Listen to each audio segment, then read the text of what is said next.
Assalamu alaikum warahmatullah. But now we'll discuss one more thing, that's transverse nature of electromagnetic wave.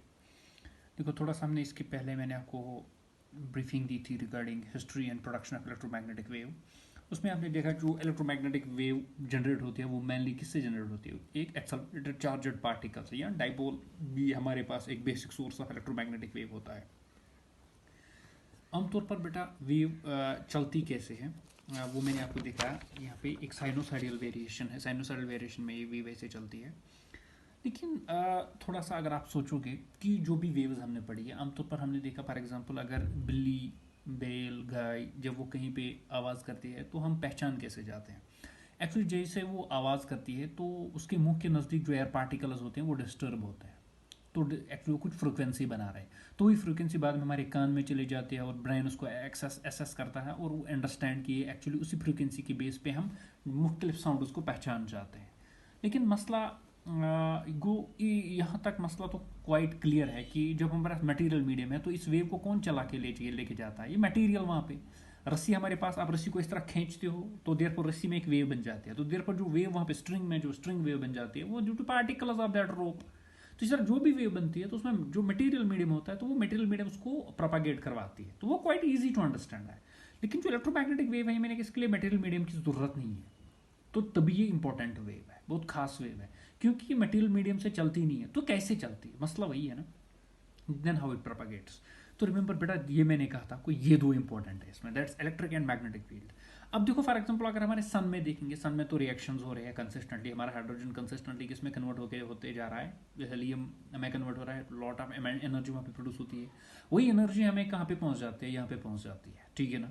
तो वो vacuum से होती है, आ रही है, तो कोई पार्टिकल उसको लेके नहीं आ रहा है, तो खुद ही आ रही है। It's a self propagating wave, remember electromagnetic wave is self propagating wave. तो कैसे आ रही है, देखो बेटा वहाँ पे जब चार्जेस एक्सेलरेट होती है, तो जब चार्ज एक्सेलरेट होगी जैसे आपने एलसी सर्किट में देखा, वहाँ पे चार्जेस एक्सेलरेट होती है from capacitor to inductor to capacitor. हालांकि चार्ज तो एक्सेलरेट होती है कहाँ से, कैपेसिटर की एक प्लेट से लेकर दूसरे प्लेट तक चार्ज जाती है, बीच में वो इंडक्टर को क्रॉस होते हुए इलेक्ट्रिक फील्ड किस में कन्वर्ट होता है, मैग्नेटिक फील्ड में, मैग्नेटिक फील्ड बाद में किस में कन्वर्ट होता है, इलेक्ट्रिक फील्ड में। तो इट इज ऑसिलेटिंग फील्ड, तो वो oscillating field actually electromagnetic wave generate करती है। तो कैसे, देखो पहले ही बेटा चूंकि इलेक्ट्रिक फील्ड जनरेट के लिए होने के लिए क्या चाहिए, एक इलेक्ट्रिक चार्ज होना चाहिए, करंट होना चाहिए। तो जैसी चार्ज एक्सेलरेट होगी तो एक्चुअली वहाँ पे इलेक्ट्रिक फील्ड होगी, तो इलेक्ट्रिक फील्ड अब ये जो हो रहा है वो वेरी हो रहा है, क्योंकि चार्ज यहाँ पे एक्सेलरेट हो रही है, चार्ज की वेलोसिटी एक्चुअली चेंज हो रही है। दैट इज अगर मैंने आपको पहले ही बोला अगर चार्ज की वेलोसिटी सेम होगी तो देयरफॉर जब चार्ज की वेलोसिटी सेम होगी तो वहाँ पे कोई इलेक्ट्रोमैग्नेटिक वेव प्रोड्यूस नहीं होगा, क्योंकि वहाँ पे varying electric magnetic fields produce नहीं होते, कांस्टेंट फील्ड्स प्रोड्यूस होते, तो उनसे कुछ होता ही नहीं है। लेकिन जब हमारी चार्ज एक्सेलरेट होगी, उसकी वेलोसिटी चेंज होगी, तो जब वो एक्सेलरेट होगी तो वो एक्चुअली क्या करेगा, एक वेरिंग इलेक्ट्रिक फील्ड प्रोड्यूस करेगा। अब जब वेरिंग इलेक्ट्रिक फील्ड प्रोड्यूस करेगा तो obviously what will happen, a varying magnetic field will be produce. लेकिन वो किस तरह इसको प्रोड्यूस करता है, परपेंडिकुलर टू इट। तो देयरफॉर चार्ज ये वाला काम करता है, जब चार्ज एक्सेलरेट होके तो ये वाला काम करता है, वो एक्सेलरेट इस फील्ड को करता है। ये किसको एक्सेलरेट, ये एक्सेलरेटेड चार्ज क्या प्रोड्यूस करेगा, ये वाला फील्ड, इलेक्ट्रिक फील्ड। अभी इलेक्ट्रिक फील्ड वेरिंग है, ये देखो इसका मैग्नीट्यूड, ये देखो आप बेटा साइनोसाइडल वेरिएशन, इसका पहले ये दिस रिप्रेजेंटेड द एम्पलीट्यूड्स, ये देखो कम एम्पलीट्यूड, मैक्सिमम, फिर बेन मिनिमम। तो आप यहाँ पे देख सकते हो कंसिस्टेंटली व्हाट हैपन्स, जो चार्ज है ना बेटा उसकी with acceleration what happens, the electric field varies. पहले चार्ज का वैल्यू ज़्यादा होता था तब इलेक्ट्रिक फील्ड ज़्यादा होगा। जैसे आप कैपेसिटर डिस्चार्जिंग देखो, पहले वो फुली कैपेसिटर चार्ज था, कोई करंट नहीं था, लेकिन जब कैपेसिटर स्टार्ट डिस्चार्जिंग पहले कम डिस्चार्ज, फाइनली फुली डिस्चार्ज, ठीक है, तो उस वक्त करंट मैक्सिमम होगा, तो जब उस वक्त इलेक्ट्रिक फील्ड मैक्सिमम होगा, ठीक है ना। तो उस वक्त ये देखो बेटा, तो देयरफॉर फिर क्या होगा, तो साथ साथ ये वेरिंग इलेक्ट्रिक फील्ड क्या प्रोड्यूस करता है, परपेंडिकुलर मैग्नेटिक फील्ड प्रोड्यूस करता है। अब ये मैग्नेटिक फील्ड इस फिर से ये मैग्नेटिक फील्ड एक और इलेक्ट्रिक फील्ड को प्रोड्यूस करेगा, वो वाला इलेक्ट्रिक फील्ड मैग्नेटिक फील्ड को प्रोड्यूस करेगा, ये मैग्नेटिक फील्ड इलेक्ट्रिक फील्ड को प्रोड्यूस करेगा, वो इलेक्ट्रिक फील्ड मैग्नेटिक फील्ड को प्रोड्यूस करेगा। तो देयरफॉर ये इसी तरह चलता है, दैट इज वाई इसको मटेरियल मीडियम की जरूरत नहीं है। ये actually electric field magnetic field को, मैग्नेटिक फील्ड दूसरे प्लेन में इलेक्ट्रिक फील्ड को, यानी प्रोपागेट आगे इलेक्ट्रिक मैग्नेटिक फील्ड को, मैग्नेटिक फील्ड आगे उसको भेज देता है, इलेक्ट्रिक फील्ड फिर मैग्नेटिक फील्ड, तो इसी तरह चले जाते हैं परपेंडिकुलर टू ईच अदर। लेकिन साथ साथ ये परपेंडिकुलर दोनों को एक्चुअली ये चलता रहता है, that is perpendicular to the direction of propagation of light. ठीक है ना। तो बेटा दिस वाज एक्चुअली एक एक्चुअली हमने इस पिछले लेक्चर में देखा था ना। एक्चुअली ये जो बिहेवियर है ना, ये जो बिहेवियर है, ये वाला बिहेवियर, इस बिहेवियर को ट्रांसवर्स बिहेवियर कहा जाता है। यानी ट्रांसवर्स बिहेवियर जिसमें पार्टिकल जो मीडियम के होते हैं ना, वो परपेंडिकुलर वाइब्रेट करते हैं to the direction of propagation. इस बिहेवियर को ट्रांसवर्स बिहेवियर कहते हैं। That is why electromagnetic wave was called as transverse wave, because electromagnetic wave वही वाला नेचर देखा था जो ट्रांसवर्स नेचर है, जिसमें पार्टिकल्स ऑफ मीडियम वाइब्रेट करते हैं perpendicular to the direction of propagation of wave. अब यहाँ पे पार्टिकल्स तो है नहीं, यहाँ पे क्या है, यहाँ पे electric field and magnetic field vectors है, ये दोनों प्रोपगेट कर रहे हैं perpendicular to the direction of propagation of wave. That is why light is called as electromagnetic wave as well as transverse wave, या electromagnetic wave is called as transverse wave. Now we have to show that really yes this electromagnetic wave is a transverse nature. ठीक है ना। तो यहाँ तक आपको समझ में आया होगा। तो फिर से a changing electric field produce a changing magnetic field and vice versa, and which give rise to a transverse wave। ठीक है ना, जो आपने पढ़ा known as electromagnetic wave। The time varying electric field and magnetic field usually are perpendicular to each other and also perpendicular to the direction of propagation of the wave। ये आपने पीछे देखा। तो मैक्सवेल ने ये चीज़ दिखाया कि चेंजिंग इलेक्ट्रिक फील्ड प्रोड्यूस करता है चेंजिंग मैग्नेटिक फील्ड, और चेंजिंग मैग्नेटिक फील्ड प्रोड्यूस करता है चेंजिंग इलेक्ट्रिक फील्ड। तो this I mean to say this alternate production of time varying electric and magnetic field is give rise to propagation of electromagnetic wave. यही alternate propagation, पहले electric field किसको convert करता है, magnetic field, फिर magnetic field किसको convert करता है, electric field, फिर इलेक्ट्रिक फील्ड किसको कन्वर्ट करता है, magnetic field. This is alternate propagation production. तो यही alternate production, electric field magnetic field, electric field magnetic field, electric field magnetic field, this alternate production of time varying electric and magnetic field is this give rise to propagation of electromagnetic wave. ठीक है ना। So therefore the variation of electric field and magnetic field, they are mutually perpendicular to each other, as well as the direction of propagation of wave, that is electromagnetic waves are of transverse nature। मैंने आपको यही बोला कि transverse nature क्या होता है, जिसमें variation जो होगी पार्टिकल्स की वो परपेंडिकुलर होगी एक दूसरे को और परपेंडिकुलर होगी प्रोपगेशन को। क्योंकि हमारी जो इलेक्ट्रोमैग्नेटिक वेव है, इसमें जो इलेक्ट्रिक फील्ड और मैग्नेटिक फील्ड वेक्टर्स हैं वो एक तो म्यूचुअली परपेंडिकुलर है एक दूसरे को है, as well as to the direction of propagation of wave. That is why electromagnetic wave is of transverse nature. तो इतना आप इसमें ऐड कर सकते हो, लिख सकते हो इसमें। ठीक है ना। अब मैं थोड़ा सा प्रूफ आपको यहीं पे दिखाऊंगा इसका कि किस तरह हम कह सकते हैं कि ट्रांसवर्स नेचर इलेक्ट्रोमैग्नेटिक वेव को। तो उसके लिए हम कंसिडर करेंगे एक प्लेन इलेक्ट्रोमैग्नेटिक वेव जो ट्रेवल करेगी for example in X direction. यहाँ पे एक और चीज़ अगर आपको देखोगे बेटा, यहाँ पे जो डायरेक्शन ऑफ प्रोपगेशन वो निकालते हैं हम, direction of propagation E cross B के बराबर होता है। डायरेक्शन ऑफ प्रोपगेशन होता है बराबर बेटा ई क्रॉस बी। ठीक है ना, यानी E cross B gives the direction of propagation. अब मुझे ये बताओ ई किस डायरेक्शन में, वाई डायरेक्शन में, बी किस डायरेक्शन में है, जेड डायरेक्शन में। ई एक्स डायरेक्शन की तरफ कौन सा यूनिट वेक्टर होता है, जे, और जेड के direction sorry this Z direction में कौन सा यूनिट वेक्टर होता है, के। अब जे क्रॉस के किसके बराबर होता है, आई। तो देयरफॉर डायरेक्शन ऑफ प्रोपगेशन किस डायरेक्शन में हो रहा है, एक्स डायरेक्शन हो रहा है कि नहीं हो रहा है। So therefore it's E cross B. It simply shows that E is in a y direction, electric field vector y direction में है, magnetic field vector z direction में है। अब y डायरेक्शन में कौन सा unit vector, j, z direction में k, तो therefore j cross k I showing us the direction of propagation of wave is taking place in x direction। वही तो है ना। तो ये बीच में एक्चुअली ये आपने याद रखना है ना। तो बेटा एक्चुअली अगर हम देखेंगे, हम कंसिडर करेंगे एक प्लेन इलेक्ट्रोमैग्नेटिक वेव ट्रेवल हो रही है along X direction with it is wave front in X Z plane. अब देखो बेटा अभी वेव फ्रंट का कंसेप्ट आपके पास नहीं होगा, ये ऑप्टिक्स में हम देखेंगे। वेव फ्रंट क्या होता है, जब वेव चलती है तो देयरफॉर फॉर एग्जांपल जो सोर्स ऑफ वेव होता है ना, सोर्स ऑफ वेव के डिस्टेंस पे कुछ पार्टिकल्स इसके इर्द गिर्द होते हैं, बहुत सारे पार्टिकल्स, लेकिन इन्हीं पार्टिकल्स में एक सेट ऑफ पार्टिकल्स होते हैं जो इक्विडिस्टेंट होते हैं इस सोर्स से। तो उस सोर्स तक ये लाइट एक्चुअली एक टाइम पे पहुंचती है, तो देयरफॉर वाइब्रेट करते हैं एक साथ। तो जो शेप वो वहाँ पे बनाते हैं ना, उसी को वेव फ्रंट कहते हैं। लाइक दिस पार्टिकल एक यहाँ पे है, एक यहाँ पे, एक यहाँ पे, एक यहाँ पे, for example they are all at 5 centimetres. तो देयरफॉर जब इस सोर्स से लाइट जाएगी तो जितना टाइम इसको यहाँ से यहाँ तक लगेगा उतना ही टाइम यहाँ तक, इतना टाइम यहाँ तक, इतना टाइम। तो therefore this will start, it will form a shape. ये वाइब्रेट एक ही साथ करेंगे, सेम फ्रीक्वेंसी वाइब्रेट करेंगे, एक ही साथ वाइब्रेट करेंगे, तो therefore it will form a wave front. ठीक है ना। तो वही मैं कह रहा हूँ, हम कंसिडर करते हैं इलेक्ट्रोमैग्नेटिक वेव जो ट्रेवल कर रही है किस डायरेक्शन में बेटा, एक्स डायरेक्शन में। उसका जो वेव फ्रंट है दैट इज इन वो वाई जेड प्लेन में है। ठीक है ना, एक्स वो आपने देखा क्योंकि डायरेक्शन एक्स में जा रही है, वाई जेड प्लेन में है। ठीक है ना। Like this, let me make this diagram.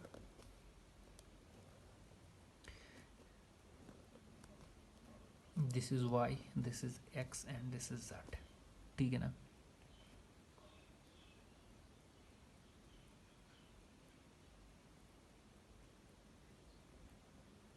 हम पैरेलल ऑफ पाइपट का सहारा लेंगे यहाँ पे बेटा।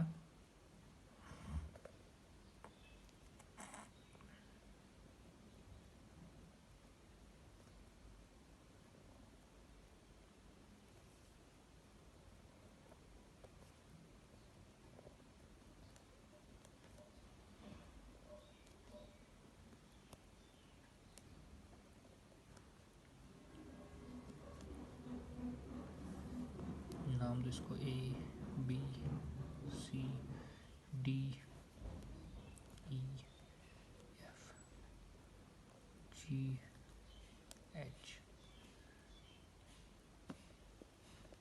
ठीक है ना, इस तरह मैं लूँगा ये।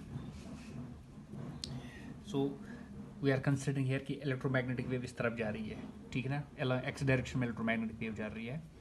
वेव फ्रंट इसका जो है ना वो वाई जेड प्लेन में लाई कर रहा है, ठीक है ना। And A B C D, let me take this, A B C D is its portion. ये ए बी सी डी जो है ना ये हम पोर्शन लेंगे, इस वेव फ्रंट का एक पोर्शन हम लेंगे, क्योंकि एक्स वाई जो एक्स डायरेक्शन में वेव जा रही है, तो therefore will take this portion. हम ये जो मैंने पेंट किया यहाँ पे विल टेक इट एज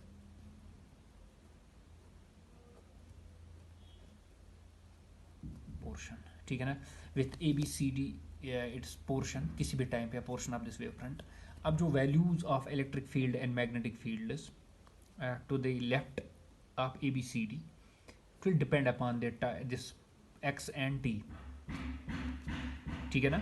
फिर से मैं कह रहा हूँ, थोड़ा सा यहाँ पे आपने अंडरस्टैंड करना है कि हम क्या करते हैं, हम कंसिडर करते हैं कि इलेक्ट्रोमैग्नेटिक वेव है बेटा, जा रही है, वो ट्रेवल कर रही है अलॉन्ग एक्स डायरेक्शन, ठीक है ना, with its wave front in X Y plane, ठीक है ना। फॉर एग्जांपल वेव चल रही है, तो देयर पर जब वेव आगे जा रही है तो एक पोर्शन हम लेते हैं, फॉर एग्जांपल वेव का एक पोर्शन फॉर एग्जांपल किस में लाई कर रहा है, वो लाई कर रहा है बेटा X Y plane, Y Z plane में लाई कर रहा है, ठीक है ना। तो उसी वेव का एक पोर्शन हम लेते हैं, इस वेव का एक portion, for example wave front का एक पोर्शन हम लेते हैं, वो फॉर एग्जाम्पल क्या है, ए बी सी डी हम लेते हैं यहाँ पे, ठीक है ना। यहाँ पे इस तरह भी कह सकते हो, we are considering a plane electromagnetic wave travelling in X direction, ठीक है ना, एंड एन एलिमेंट्री पैरेललोपाइपेड। थोड़ा सा मैं इसको इजी यहाँ पे करूँगा आपके लिए। एक एलिमेंट्री पैरेललोपाइपेड, फॉर एग्जांपल मैंने A B C D E F G H ये मैंने लिया, placed with its edges parallel to 3 axes, है ना, 3 एक्सीज के मैंने इसको पैरेलल रखा है इन 3 कोऑर्डिनेट एक्सीज के। तो देयरफॉर जो wave front of electromagnetic wave Y Z plane में है, मैंने आपको वेव फ्रंट भी बोला, वो क्या है, वो वाई जेड प्लेन में लाई कर रहा है। एंड ये जो ए बी सी डी है, ठीक है ना, ये पोर्शन है उसका, उस वेव फ्रंट का एक पोर्शन है किसी भी टाइम टी पे, फॉर एग्जांपल वेव ट्रेवल कर रही है तो किसी टाइम टी पे इस वेव फ्रंट का portion A B C D है, ठीक है ना। अब जो value of electric and magnetic field वो एक्चुअली बेटा हम इस तरह भी कह सकते हैं, जो value of electric and magnetic field will be zero to the right of the face A B C D, but to the left of this face the values of the two fields depends upon the x and t, but not on y and z, ठीक है ना। Why, because since we are considering a plane wave, हम plane wave consider करते हैं। ये नहीं समझना है आपने कि हमने उस प्लेन वेव फ्रंट का एक portion A B C D लिया है यहाँ पे, ठीक है ना बेटा, है ना, किसी भी टाइम टी पे हमने ये पोर्शन लिया। अब जो वैल्यू है ना इलेक्ट्रिक एंड मैग्नेटिक फील्ड का, वो आपने देखा है परपेंडिकुलर है एक दूसरे को, तो देयरफॉर जो वैल्यूज है उन इलेक्ट्रिक एंड मैग्नेटिक फील्ड्स का, अब राइट साइड में हम कंसिडर नहीं करेंगे, वो हम कंसिडर करते हैं कि राइट साइड में इलेक्ट्रिक एंड मैग्नेटिक फील्ड क्या है, वो जीरो है, तो इस face A B C D के राइट साइड में इलेक्ट्रिक एंड मैग्नेटिक फील्ड क्या लेते हैं, जीरो। लेकिन लेफ्ट साइड, पीछे की साइड जब हम देखते हैं, तो पीछे की साइड में जब हम देखते हैं, but on the left side of this space जो वैल्यू है ना इन दो फील्ड्स का, वो डिपेंड करेगा अब आपके टाइम और आपके एक्स कंपोनेंट, दैट्स एक्स पे डिपेंड करेगा। अब वो वाई और जेड पे डिपेंड नहीं करेगा, ठीक है ना, it will not depend upon Y and z, rather it will depend upon propagation, direction of propagation, that's x, and depends upon the time. Why, because यहाँ पे हमने कंसिडर की प्लेन वेव, हमने यहाँ पे वो वेव हमने सिंपल वेव यहाँ पे कंसिडर की, वही मैं कह रहा था आपसे, ठीक है ना। तो A B C D actually portion है हमारे, फिर से मैं बोल रहा हूँ, ए बी सी डी हम पोर्शन, किसी भी टाइम टी पे हम पोर्शन ऑफ वेव फ्रंट लेते हैं, तो जो value of electric field and magnetic field vectors left side में हम देखते हैं, वो डिपेंड करता है ऑन एक्स एंड टी, ठीक है ना, but not on y and z, as the plane जो हम यहाँ पे वेव कंसिडर करते हैं, वो एक प्लेन वेव प्रोपागेट जो हो रही है, एक सिंपल वेव जो प्रोपागेट हो रही है एक्स डायरेक्शन में। तो देयरफॉर हम एक्स, फॉर एग्जांपल वेव यहाँ से जा रही है, तो हमने वेव को यहाँ पे फॉर एग्जांपल कंसिडर किया।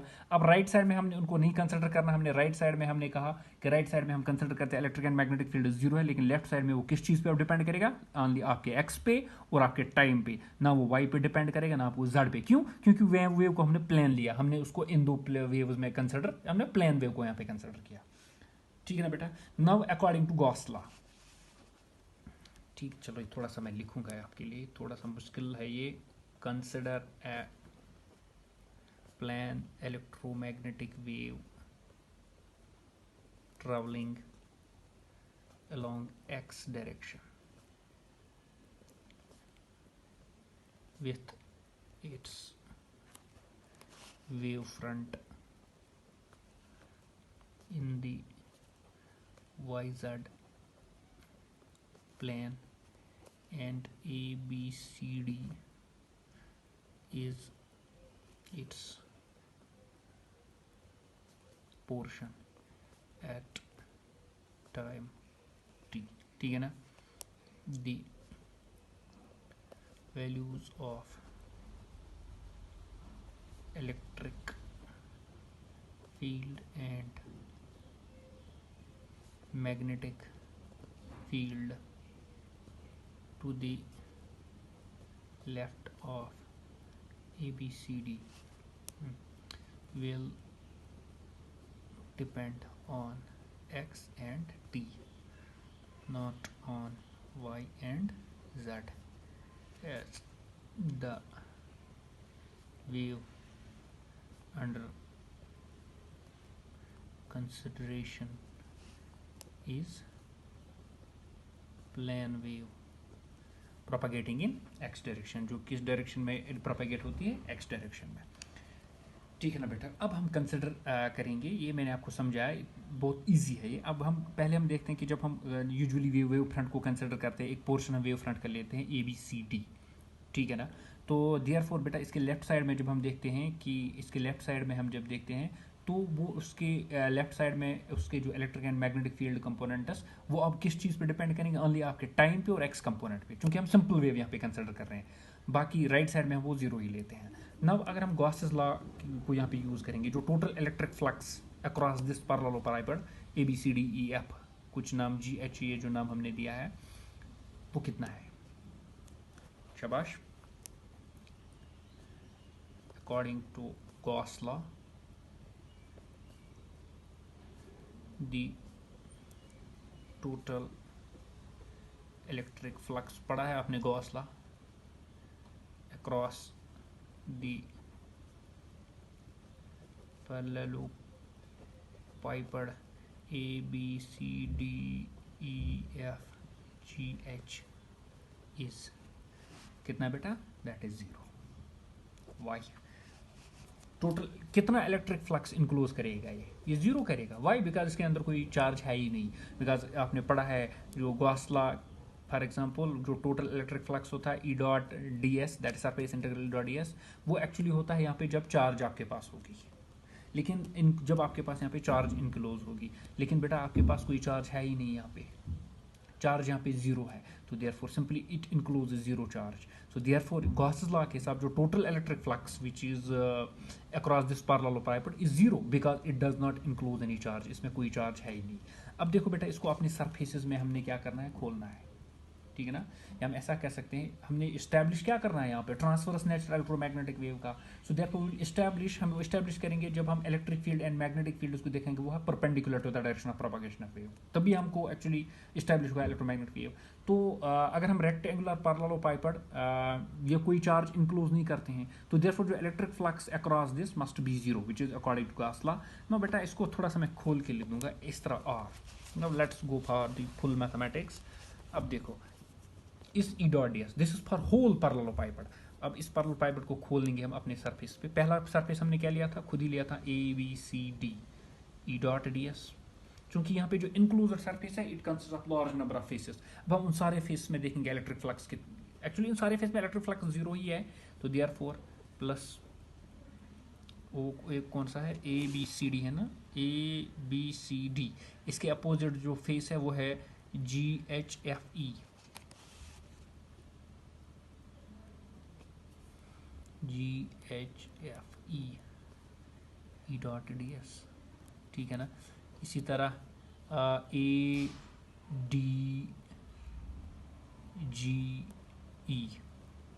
E.ds फ्रंट वाला फेस, प्लस इसके अपोजिट होगा BCHF E.ds, प्लस एक और फेस आएगा HGEF E.ds, plus ABFE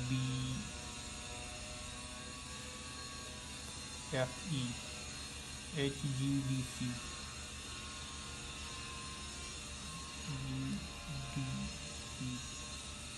E.ds। अब देखो बेटा, ये मैंने फेस लिया, पहले मैंने ये फेस लिया था, ये वाला फेस, इसके अपोजिट मैंने ये वाला फेस लिया, बाद में मैंने फ्रंट फेस, ये वाला फेस, ऊपर फेस, नीचे फेस, ये मैंने यहाँ पे आप खुद देख सकते हो, नाम मैंने दिए हुए हैं, वही नाम मैंने यहाँ पे लिखा है, दैट्स इक्वल टू 0। इधर आप इस तरह लिख सकते हैं, ये मैं सिंपली लिख रहा हूँ कि जो total electric flux which is enclosed by this parallelepiped is 0 because कोई चार्ज इसमें नहीं है। अगर हम इसको खोल सकते हैं कि जो क्लोजर सरफेस है it consists of these faces, so therefore at the end यहाँ पे electric flux enclosure is once again it is 0 because there is no involvement of charge inside this parallelepiped। अब देखो जो इलेक्ट्रिक फील्ड है ना वो depend, मैंने आपको अभी कहा बेटा, एक्चुअली हम यहाँ पे plane wave, simple wave consider करते हैं। जो इलेक्ट्रिक फील्ड है बेटा वो डिपेंड नहीं करेगा आपके वाई एंड जेड पे।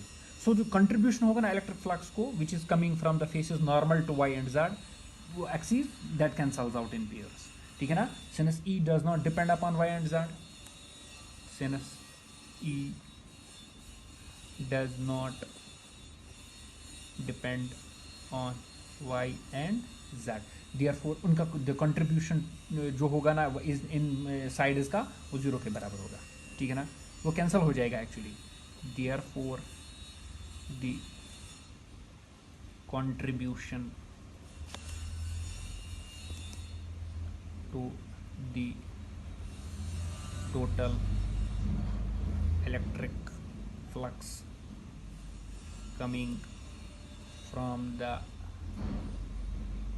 faces normal to y and z axis will cancel out in pairs। so therefore जो electric flux in ओ फेसेस जो एक्चुअली परपेंडिकुलर है y और z को, तो वो कैंसल आउट हो जाएगा इन पेयर्स, ठीक है ना बेटा।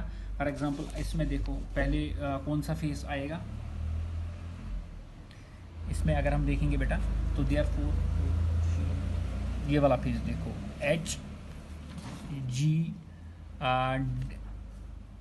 डी और एच जी डी और सी, ठीक है ना। एच या हम इस तरह भी लिख सकते हैं एच सी डी जी, ये वाला फेस, ये नीचे वाला फेस, ठीक है ना, एच सी डी जी। एक तो ये फेस हो गया और दूसरा हो गया ए बी एफ ई, ऊपर ये वाला फेस, ये है ना परपेंडिकुलर, ठीक है ना बेटा, वाई एक्सिस को परपेंडिकुलर है ना ये, तो देयरफॉर पहले तो ये भी 0 बन गए, इन ये कैंसल आउट हो जाएंगे एक दूसरे के साथ, that is H C D G, H C D G, बाद में ये उसका ऊपर वाला फेस, ये परपेंडिकुलर है both to the Y axis, तो therefore they will cancel out, तो H C D G E dot D S, ठीक है ना, प्लस एक इसका ऊपर वाला face A B E F E dot D S, एक तो ये 0 के बराबर हो गए, ठीक है ना। इसी तरह एक ए डी जी ई फ्रंट फेस, ठीक है ना बेटा, ए डी जी फ्रंट और बैक, ये भी परपेंडिकुलर है, ये दोनों फेसेस परपेंडिकुलर है एक्स और वाई और जेड को, ए डी जी ई और उसका पिछला है बी सी एच एफ, तो ये वाले फेस भी अपर और lower face, first and then front and back, तो इसी तरह and A D G E dot D S plus B C H F E dot D S, these are equal to 0। फिर से मैं दिखा रहा हूँ बेटा, हम कह रहे हैं गॉसेस लॉ कहता है कि ई पैरेललोपाइपेड में जो नेट इलेक्ट्रिक फ्लक्स वो 0 होगा क्योंकि कोई चार्ज इसमें नहीं है, तो विच मीन्स हमने इसको खोल दिया, हमने खोल के लिए क्या लिखा, हमने कहा नेट इलेक्ट्रिक फ्लक्स तो 0 है, पर in terms of each faces electric flux क्या होगा, वो 0 होगा। तो देयरफॉर बेटा हमने ईच फेस को खोला, अब हमने पहले ली थी plane perpendicular, plane simple plane wave है, तो देयरफॉर वो वाले फेसेस जो एक्चुअली परपेंडिकुलर है to the y and z, उनका कंट्रीब्यूशन भी इलेक्ट्रिक फ्लक्स को क्या होगा, 0 होगा, बिकॉज जो इलेक्ट्रिक फ्लक्स उन फेसेस से बाहर आएगा वो यूजुअली नॉर्मल होगा वाई और जेड को, वो कैंसल आउट हो जाते हैं। अब देखो नॉर्मल के कौन कौन सा, एक ऊपर वाला फेस, नीचे वाला फेस, फ्रंट वाला फेस, बैक वाला फेस, ये नॉर्मल है perpendicular to the y and z axis, ठीक है ना। ये जेड एक्सिस को नॉर्मल है और वो अपर वाले दोनों ये वाई एक्सिस को नॉर्मल है, तो देयरफॉर इनका जो इलेक्ट्रिक फ्लक्स इन चारों फेस से बाहर आएगा वो कैंसल आउट हो जाएगा, ठीक है ना। तो देयरफॉर तो बचा क्या, अब देखो इसमें बचा क्या, इसमें बेटा अब दो ही साइड बची, एक तो ए बी सी डी वाला फेस, ये फ्रंट वाला फेस और इसका बैक वाला फेस, ठीक है ना, दे आर पैरेलल। तो देयरफॉर एक तो हमें ए बी सी डी वाला फेस बच गया और दूसरा हमारे पास कौन सा बच गया, ये वाला जी एच एफ ई, ठीक है ना, ये वाला फेस हमारे पास बच गया। तो देयरफॉर फ्रॉम इक्वेशन फर्स्ट से तो अब ये सब जीरो बन जाएगा। तो देयरफॉर हमारे पास बचा क्या, A B C D E dot D S plus G H F E dot D S, वो कैंसल आउट हो गए, ये दोनों अब जीरो के बराबर है। नव अब हम इसको थोड़ा सा सॉल्व करेंगे। नव ये हम देखेंगे पहले A B C D E dot D S. अब देखो बेटा, अब ए बी सी डी ये वाला फेस, इसमें this surface element this D S, हम कोई भी एक सरफेस एलिमेंट और इलेक्ट्रिक फील्ड के दरमियान एंगल कितना है। अब देखो बेटा, इलेक्ट्रिक फील्ड जो है ना, it is electric field usually electric field in upward direction, वो वाई वाई डायरेक्शन में है। अब वेव प्रोपागेट हो रही है एक्स डायरेक्शन में, वाला हमारा जो डी एस है ना वो एक्स डायरेक्शन में है, इलेक्ट्रिक फील्ड ऊपर की डायरेक्शन में है। तो सॉरी ये नहीं ऐसा नहीं है, हम कह सकते हैं। तो देयरफॉर अगर हम इसको जब हम एक्सप्लेन करेंगे, ये वाला एक्स कंपोनेंट, यहाँ पे इलेक्ट्रिक फील्ड का एक्स वाला component, once again I am saying sorry, because हमने यहाँ पे कंसिडर किया कि हमारी जो वेव है ये प्लेन जिस प्रोग्रेसिव वेव है, it is plane electromagnetic wave, which means y और जेड का कोई कंट्रीब्यूशन इसमें नहीं है। हमने सिंपल वेव कंसिडर किया जो एक्स डायरेक्शन में चल रही है, विच मीन्स इलेक्ट्रिक फील्ड भी हमारा एक्स डायरेक्शन में है और हमारा जो D S that is small surface element वो भी एक्स डायरेक्शन में। Remember this thing, by mistake वो मुझे निकल गया, लेकिन बेटा यहाँ पे हमने पहली कंसिडरेशन ली है कि we are considering a simple wave, simple electromagnetic wave, जिसका वाई और जेड के साथ कोई एक्चुअली वो हम नेग्लेक्ट करते हैं वाई और जेड का कंट्रीब्यूशन, हम सिर्फ एक्स कंट्रीब्यूशन रिमेंबर करते हैं, बीच में जो हमारा इलेक्ट्रिक फील्ड है वो भी किस डायरेक्शन में है, एक्स डायरेक्शन में, और डी एस भी एक्स डायरेक्शन में, तो एंगल उनके दरमियान जीरो बन जाएगा।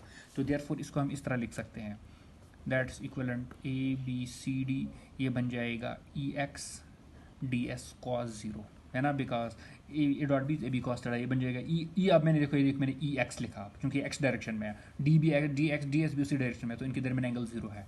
सो therefore that's equivalent to cos zero हो गया 1, ई एक्स बाहर निकलेगा, ठीक है ना, ए बी सी डी, अंदर क्या बचा डी एस।